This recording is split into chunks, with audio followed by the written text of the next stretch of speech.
And guys, good morning, good afternoon, good evening. I'm here again in the kitchen for dishwashing plate for a while.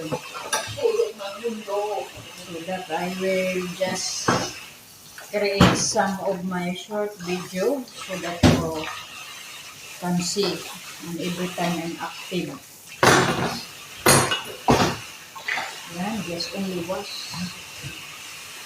washing all the utensils used here in the kitchen before start cooking.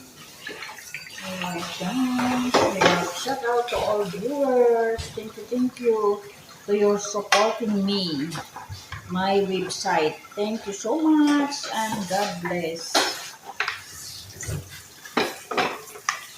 Please like